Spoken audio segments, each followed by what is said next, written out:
2h08. Vamos a Brasília agora falar a respeito de um outro assunto importante, porque em meio a esse turbilhão criado pelo tarifaço do Trump, aqui no Brasil também, o governo federal está maluco tentando saber quais seriam as medidas viáveis, né, as próximas medidas viáveis para a economia brasileira depois do tarifaço do Trump, assunto sobre o qual, inclusive, a gente volta a falar bastante ainda nessa edição do Alta Frequência. Mas em meio a tudo isso, caiu no colo do governo federal um outro problemão, não é, Márcio Rocha? Quem será o substituto do demissionário Juscelino Filho, agora ex-ministro das Comunicações? Diga, Márcio, boa tarde para você.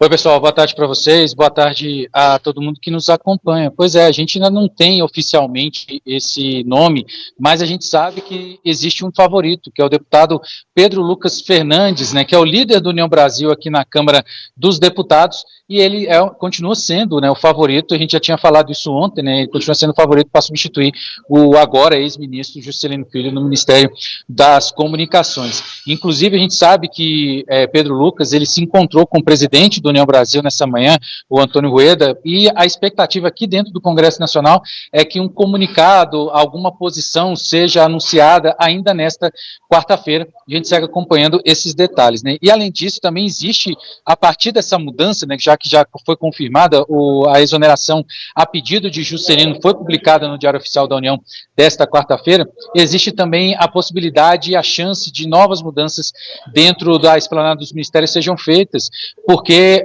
o governo entende, né, que essa pode ser a janela de oportunidade para melhorar a relação do governo com o Congresso Nacional, né? A gente sabe que muitos partidos apoiam, mas na teoria, na hora da votação, acaba sendo contra o governo aqui dentro do Congresso, e aí o governo enxerga que existe essa possibilidade de novos arranjos dentro da esplanada para melhorar essa relação entre o Palácio do Planalto e o Congresso Nacional. A gente sabe que ontem, por volta ali de 1h da tarde, o presidente Luiz Inácio Lula da Silva ligou para o ministro Juscelino Filho, depois que foi confirmado, né, que ele virou réu no Supremo Tribunal Federal, e pediu que ele saísse, deixasse o governo para se concentrar na defesa dele nesse processo que ele responde no Supremo Tribunal Federal. E aí Juscelino, lembrando, ele deixou o cargo após ter virado réu, ser denunciado pela Procuradoria-Geral da República por suspeitas de irregularidades, né, desvio de verbas parlamentares na época que ele exercia o cargo, né, o mandato de deputado federal. Ele que está licenciado do cargo, né, para assumir o cargo no Ministério, estava, né, então deve voltar nos próximos dias para assumir e continuar sendo deputado federal aqui no Congresso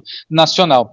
Essa apuração da PGR é sobre o envio de recursos federais para a cidade de Vitorino Freire, que fica no Maranhão, e a irmã dele, a irmã de Juscelino, a Luana Rezende, também era prefeita nessa cidade, e a suspeita de irregularidades nesses envios de recursos. A denúncia também, lembrando, da PGR, foi enviada para o gabinete do ministro relator desse caso, que está tratando das emendas parlamentares, que é o ministro Flávio Dino. Então, nos próximos dias, nos próximos meses, a gente deve ter um andamento desse processo aqui no Supremo Tribunal Federal. Lembrando que, em nota, o Juscelino Filho afirmou o seguinte, que a decisão de sair é um gesto de respeito ao governo e que precisa se dedicar à defesa em relação às acusações que classificou como infundadas. E quem se manifestou também foi o União Brasil, partido dele, que falou que a iniciativa de Juscelino demonstra responsabilidade e compromisso com a transparência e que ele conta com a confiança da bancada do União Brasil aqui no Congresso e também da Executiva Nacional do partido. Volto com vocês. Ô Márcio, só para a gente encerrar, o Ministério das Comunicações é cota do União Brasil, então quer dizer, o governo federal pouco vai poder se mexer para